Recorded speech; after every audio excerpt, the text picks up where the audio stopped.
দুনিয়া তো আমি খাইতে দেই বান্দা, দুনিয়া আটকাই না, ডাকলেও খাওয়াই, না ডাকলেও খাওয়াই। অনুগত, অবাধ্য, ইমানদার, বেঈমান, আমি তো সবাইকেই দুনিয়া রিজিক দিচ্ছি। যেটা কথা বলেন না কেন? সূর্যের আলো কাফের বেঈমানের বাড়িতে ওঠে না? চাঁদের আলো ওঠে না? দুনিয়া তারা ভোগ করছে কিনা বলেন?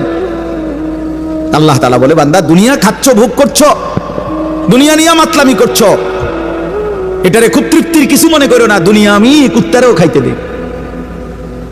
ছেলেরা আমার রাখো, শুধু ভাত মাছ খাইতে পারতেছো আর ঘুমাইতেছো, আর মোবাইল টিপতেছো, আর নর্তকী দেখতেছো। আল্লাহ চেনো না, আখিরাত চেনো না, কবর চেনো না, মৃত্যু চেনো না, জাহান্নাম বুঝো না, জান্নাত বুঝো না, আল্লাহর ভয় বলতে কিছু চিনো না। শুধু মনে করছো খাইতেছো আর ঘুমাইতেছো।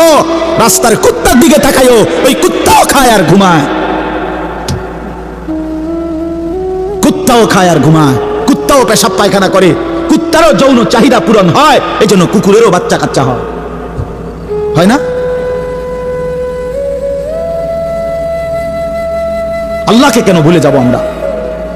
মালিক কেন ভুলে যাব? বানানে ওয়ালা ভুলে যায় কিভাবে? একটা সেজদা দিতে মন চায় না, এক ওয়াক্ত নামাজ পড়তে মন চায় না। তুই কোন মানুষের বাচ্চা? তোরে জন্ম দিছে কয়ে? তুই মায়ের পবিত্র দুধের 2 বছর মায়ের পবিত্র দুধের অপমান করলি না ফরমান। এই জন্য আমরা প্রত্যেকে ফিকির করি। তো যাই হোক বাপ, আমার বলার উদ্দেশ্য হলো, দয়া করে আমরা সবাই মনোযোগ দিই। অল্প কুদ্দুর সময় দেখবেন যে দেখতে দেখতে শেষ হয়ে যাবে। এই জন্য মেহেরবানি করে সবগুলো ছেলে ভাই তোমাদের কাছে অনুরোধ, বিশেষ করে হাতে ধরা যেই মোবাইল হাতে ধরে রাখছে, এগুলা নামায় ফেলে। হাতে ধরা মোবাইল এই হাতে ধইরা রেকর্ড করেন, বরং আমাদের চেহারার দিকে তাকাইয়া আল্লাহর ওয়াস্তে 2টা কথা, আল্লাহর কথা মনোযোগ দিয়ে শোনেন, এতে লাভ হবে। দিনের পর দিন, বছরের পর বছর শুনলাম, অথচ কিছুই আমি উপলব্ধি করলাম না। এটা ইনসাফ না। আল্লাহর কথা মানুষের পরিবর্তনের জন্য, এই কোরআনের কথাগুলো আমাদের জিন্দেগি বদলাবার জন্য। মসজিদে জুমার নামাজে প্রত্যেক জুমায় বয়ান হয়, 1 বছরে 52 সপ্তাহ। চিন্তা করে দেখে, একটি বছরে 52 সপ্তাহ, তাহলে 52 সপ্তাহ ইমাম সাহেব আপনাদের জন্য নসিহত করে। তো এইভাবে যদি 30 বছর 40 বছর ধরে শুনে থাকেন, তাহলে আজকে কতদিন ধরে আল্লাহর কথা শুনতেছেন? বছরে 52, তো এভাবে 40 বছর, এভাবে 30 বছর, এভাবে 50 বছর। অথচ এত লম্বা সময় আল্লাহর কথা শুনবার পরেও এখনো মিথ্যা বলা ছাড়তে পারলেন না।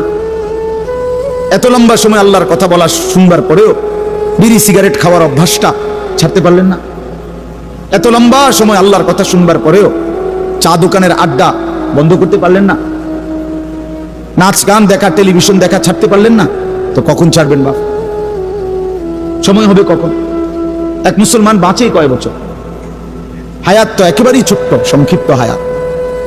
তো সেখানে আমি যদি আখিরাতের কোনো প্রস্তুতি না নেই, তো সময় হবে কখন? তো মূল কারণ কি? মূল কারণ হলো গাফলত, এই খামখেয়ালি ভাব। ইমাম সাহেবের কথা বলে, বয়স্ক মাঝ বয়সী কিছু মুসল্লি আছে, এই বসে বসে জিমায়, মসজিদে বসে বসে জুরায়। আর কিছু ছেলে পেলে আছে, তোমরা শুধু শুধু দুষ্টামি করো, মসজিদে বসে কথাবার্তা, ঠেলাঠেলি, ধাক্কাধাক্কি। আরে ভাইয়া, একজন মানুষ কতক্ষণ দুষ্টামি করে? মস্কারি, আর কি ফাত্রামি, কতক্ষণ? আমরা মুসলমান, আমাদের আল্লাহ আছেন, আমাদের রসুল আছেন, আমাদের কোরআন আছে, আমাদের ইসলাম আছে। আমাদের জিন্দেগি লাগাম ছাড়া না। লাগাম ছাড়া হাইওয়ান জানোয়ারের জীবনই যদি হতো, তো আল্লাহ তাআলা আমাদেরকে মানুষ মুসলমান বানাইতেন না। মুসলমান বানাইছেনই আল্লাহ তাআলা একটা মহৎ উদ্দেশ্যে, একটি উদ্দেশ্য। প্রতিটা মানুষকে আল্লাহ তাআলা উদ্দেশ্য নিয়ে বানাইছেন। আফা হাসিবতুম আন্নামা খালাকনাকুম আবাসান। কোরআনুল কারীমের মধ্যে আল্লাহ তাআলা বলেন, বান্দা তোমরা কি এই ভেবেছো যে আমি আল্লাহ তোমাদেরকে অনর্থক বানিয়েছি? কোনো উদ্দেশ্য নাই, এমনি এমনি। ওয়া আন্নাকুম ইলাইনা লা তুরজাউন। এবং আল্লাহ তাআলা বলেন, তোমরা কি এই মনে করেছো বান্দা যে আমি আল্লাহর কাছে তোমাদেরকে ফিরে আসতে হবে না? কি ভাবছো আমার কাছে আসতে হবে না? তো উত্তর দেন, বলেন, উত্তর দেন না যে আমরা কি আল্লাহর কাছে ফিরতে হবে? বলেন না, সবাই বলেন। ছেলেরা বলো, ভাই ফিরতে হবে আমরা আল্লাহর কাছে। তো তিনি কি কিছুই জিজ্ঞেস করবে না? ফাওয়ারাব্বিকা লানাসআলান্নাহুম আজমাইন। খোদার কসম, কোরআনে আয়াত। আল্লাহ বলেন, আমি রবের কসম করে বললাম, আল্লাহ নিজের কসম করে বলছেন, আমি আমার জাতের কসম করে বললাম, বান্দা আমি কিন্তু তোমাদের সকলকেই জিজ্ঞেস করব। ফাওয়ারাব্বিকা লানাসআলান্নাহুম আজমাইন। আজমাইন মানে সকলে, একজনকেও ছাড়বো না বান্দা, আমি জিজ্ঞেস করব। কি ভাবছেন? তো আল্লাহ তাআলা বলছেন, ভাই ছেলেরা তোমরাও শোনো, ভাই তোমার কল্যাণের জন্য বলতেছি। আল্লাহ তাআলা বলেন, বান্দা আমি কিন্তু জিজ্ঞেস করবো, একটা সেকেন্ড, একটা নিঃশ্বাস আমার হিসাব থেকে বাদ যাবে। লাকাদ আহসাহুম ওয়া আদ্দাহুম আদ্দা। আল্লাহ তাআলা বলেন, আমি তোমাদেরকে বেষ্টন করে আছি এবং তোমাদের পুরা জিন্দেগি গুনে গুনে রাখছি, গুনে গুনে। হাসি কয়টা, কান্না কয়টা, নিঃশ্বাস কয়টা, হাঁটা কয়টা, চলা কয়টা, হাত নাড়াইছো কয়বার, আল্লাহ বলেন আমার হিসাব আছে। মা তাসকুতু মিন ওয়ারাকাতিন ইল্লা ইয়ালামুহা। আল্লাহ তাআলা বলেন, জমিনে যদি একটা পাতাও পড়ে আমি আল্লাহ জানি, কোন গাছের কোন পাতাটা পড়ছে, জানে কিনা আল্লাহ? জানে। লাহু মা ফিস সামাওয়াতি ওয়া মা ফিল আরদ ওয়া মা বাইনাহুমা ওয়া মা তাহতাস সারা। আল্লাহ বলেন, সাত আসমানে যা আমার, সাত জমিনে যা তাও আমার, আসমান ও জমিনের মাঝখানে যা তাও আমার, সাত তবক জমিনের নিচে যা তাও আমার। এই জন্য দোস্ত আমার, বন্ধু আমার, বাপ আমার, ভাই আমার, পর্দার আড়ালের মায়েরাও, আমার জন্য আপনাদের জন্য আমরা সবাই এটা বোঝা দরকার, আমাদের জিন্দেগির এক সেকেন্ড ফালতু না। হাসতে হাসতে বলা আর কাশতে কাশতে বলছেন, মস্কারি করে বলছেন আর ঠাট্টা করে বলছেন, ইয়ার কি করে বলছেন, সমস্ত কিছু হিসাব হচ্ছে, হিসাব দিতে হবে। ওয়াকুল্লুহুম আতিহি ইয়াউমাল কিয়ামাতি ফারদা। আল্লাহ তাআলা বলেন, তোমরা সকলেই আল্লাহর সামনে কিয়ামতের দিন একজন একজন করে দাঁড়াতে হবে, একজন একজন, আলাদা আলাদা। ফারদান মানে ওয়াহিদান, একজন একজন, আলাদা আলাদা উত্তর দিতে হবে। সুম্মা লাতুসআলুন্না ইয়াউমাইদিন আনিন নাঈম। আমার দেওয়া প্রতিটি নিয়ামত সম্পর্কে অবশ্যই আল্লাহ বলেন তোমাদেরকে জিজ্ঞেস করা হবে। হাসরের ময়দানে আছে, আল্লাহ ফেরেশতাদেরকে বলবে, ওয়াকিফুহুম ইন্নাহুম মাসউলুন। আমার বান্দাদেরকে লাইন ধরে দাঁড় করাও, কিফু তাদেরকে থামাও, দাঁড়াও। ইন্নাহুম মাসউলুন, তাদের সকলকেই আজকে জিজ্ঞেস করা হবে। বহু আয়াতে ওয়া ইন মিনকুম ইল্লা ওয়ারিদুহা। আল্লাহ বলে তোমাদের একজনও এমন হবে না, নবী বলো, রাসূল বলো, আউলিয়া বলো, ইমানদার বলো, নাফরমান বলো, প্রত্যেককেই ফুলসিরাত পার হতে হবে,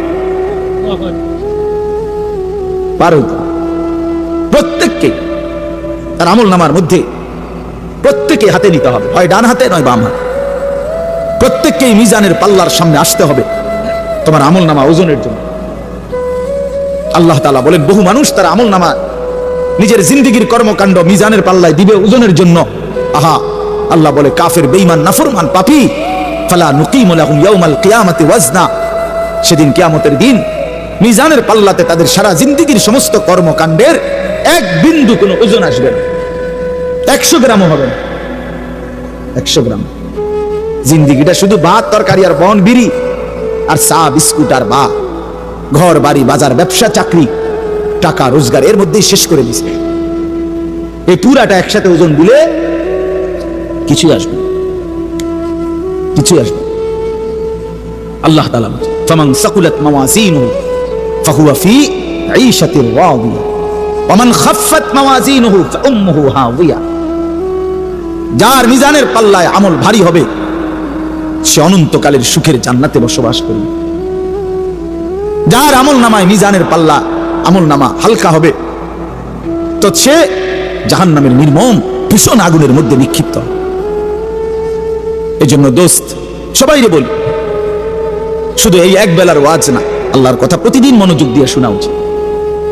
জুমার বয়ান দিল দিয়া শুনবেন, কেন ঘুমাইবেন, কেন জুরাইবেন, কেন দুষ্টুমি করবেন?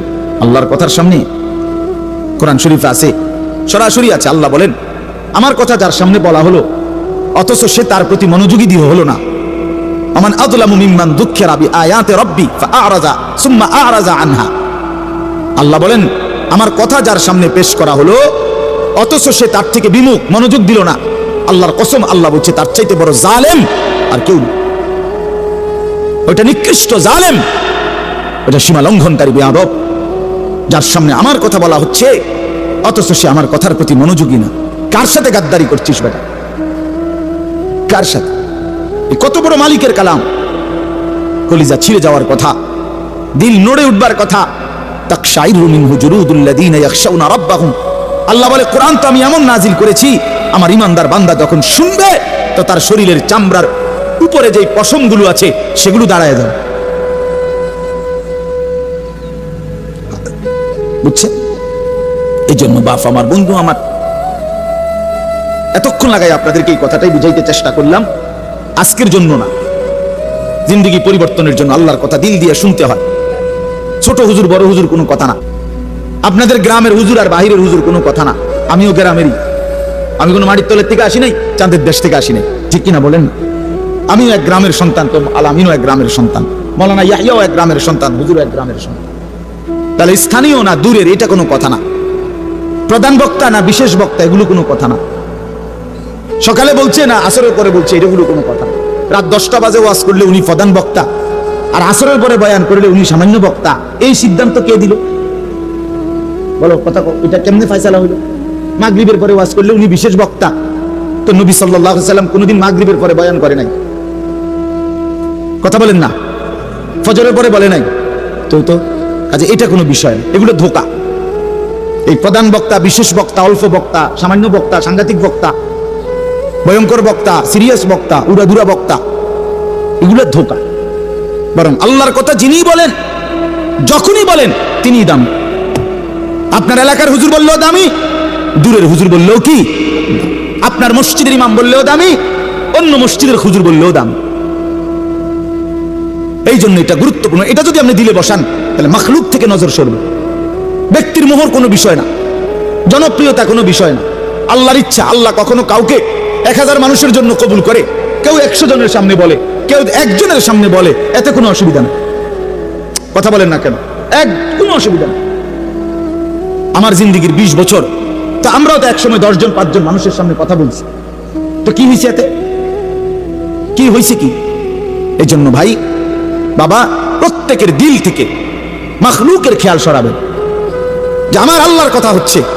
কে বলতেছে হাবশি গোলাম না কালো গোলাম, এটা দেখার বিষয় না, আমার মালিকের কালাম। কার কালাম? আমার আল্লাহর কথা, আমার রসুলের কথা। এরপরে আর কি?